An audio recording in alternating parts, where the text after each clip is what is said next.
Competitive exams में ये जो रीडिंग कॉम्प्रिहेंशन वाले सवाल होते हैं ना, यही असल में रैंक डिसाइड करते हैं। मतलब ये वो सेक्शन है जहां अगर सही स्ट्रैटेजी हो तो कम टाइम में ज्यादा स्कोर खींचा जा सकता है। पर सवाल ये है कि वो सही स्ट्रैटेजी आखिर है क्या? और ये कोई छोटे मोटे मार्क्स की बात नहीं है, हम बात कर रहे हैं पूरे 30 नंबरों की। ज्यादातर बड़े एग्जाम्स में 150 में से 30 नंबर तो सीधे सीधे पैसेज से ही आते हैं, 15 हिंदी के, 15 इंग्लिश के। अब जरा सोचिए, ये 30 नंबर सिलेक्शन और रिजेक्शन के बीच की दीवार बन सकते हैं। तो सवाल ये उठता है कि इन 30 नंबरों को जल्दी से और बिना गलती किए अपनी जेब में कैसे डाला जाए। एक तरीका है, और शायद वो वैसा बिल्कुल नहीं है जैसा ज्यादातर लोग सोचते हैं। यहां पर ना एक बहुत ही मजेदार बात सामने आती है। पैसेज सॉल्व करने की कोई एक बेस्ट स्ट्रैटेजी होती ही नहीं है। सही तरीका इस बात पर डिपेंड करता है कि पैसेज छोटा है या फिर बहुत लंबा। और सबसे बड़ा सीक्रेट वो ये है कि हमेशा पहले पैसेज पढ़ना सही नहीं होता। हाँ, मुझे पता है, यह सुनने में थोड़ा उल्टा लगता है, लेकिन यकीन मानिए कई बार यह सिर्फ और सिर्फ टाइम की बर्बादी है। तो फिर रूल क्या है? अरे बिल्कुल सिंपल।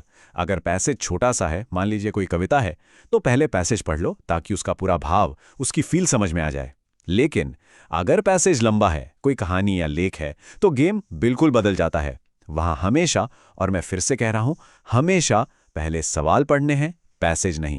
तो चलिए अब जरा देखते हैं कि ये पहले सवाल वाली स्ट्रैटेजी काम कैसे करती है और ये लंबे पैसेजेस के लिए एक सुपर पावर की तरह क्यों है। देखिए, जैसा कि हिमांशी सिंह भी कहती हैं, इसका सबसे बड़ा फायदा ये है कि कुछ सवाल तो आप पैसेज पढ़े बिना ही सॉल्व कर सकते हैं। ये कैसे? अरे भाई, क्योंकि ये सवाल कॉम्प्रिहेंशन के होते ही नहीं हैं, ये तो सीधे सीधे ग्रामर या वोकैब के सवाल होते हैं। प्रोसेस बहुत ही आसान है। जैसे ही आप सवालों पर एक नजर डालते हैं ना, ग्रामर वाले सवाल खुद ही चमकने लगते हैं। बस उन्हें पहचानिए, अपनी जनरल नॉलेज से सॉल्व कीजिए और नंबर पक्के। और जो कीमती मिनट बचेंगे वो तो बोनस है। एक उदाहरण देखते हैं। मान लीजिए एक सवाल है, इन ऑप्शंस में से किस शब्द में एक प्रत्यय लगा है। अब बताइए, इस सवाल का पैसेज से क्या लेना देना है? कुछ भी नहीं, ये तो बिल्कुल अलग है।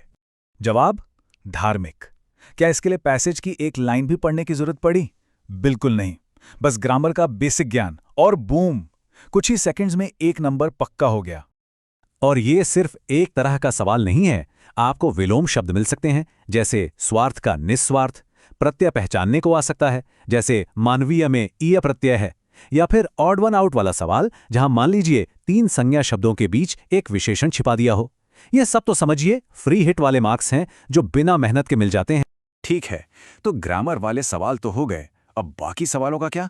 यहीं पर असली गेम शुरू होता है। अब हम एक खास तकनीक का इस्तेमाल करेंगे। इसे ऐसे समझिए कि हम अपने दिमाग के लिए ऑडियो कमांड्स लिख रहे हैं। जब हम बाकी बचे हुए सवालों को पढ़ते हैं, तो असल में हम अपने दिमाग के लिए एक सर्च क्वेरी तैयार कर रहे होते हैं।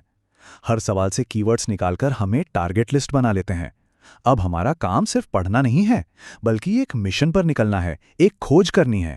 इससे होता क्या है, आप एक पैसिव रीडर से, जो बस लाइन बाय लाइन पढ़ता चला जाता है, एक एक्टिव हंटर बन जाते हैं। एक ऐसा शिकारी जिसकी नजरें सिर्फ और सिर्फ अपने टारगेट पर हैं, यानी उन कीवर्ड्स पर जो सवालों में मिले थे।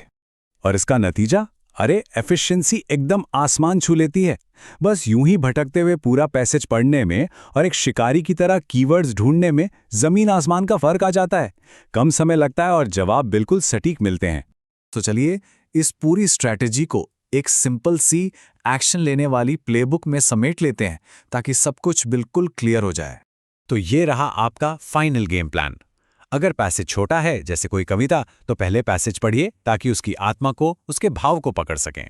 और अगर पैसेज लंबा चौड़ा गद्य है, तो सबसे पहले सवालों पर धावा बोलिए। इससे क्या होगा, कुछ सवाल तो तुरंत सॉल्व हो जाएंगे और बाकियों के लिए आपको कीवर्ड्स का खजाना मिल जाएगा। तो अगली बार जब कोई रीडिंग कॉम्प्रिहेंशन सामने आए, तो एक पल रुककर ये जरूर सोचना, क्या हो अगर कॉम्प्रिहेंशन में महारत हासिल करने की असली चाबी सिर्फ पढ़ने में नहीं, बल्कि ये जानने में हो कि पढ़ने से पहले क्या करना है।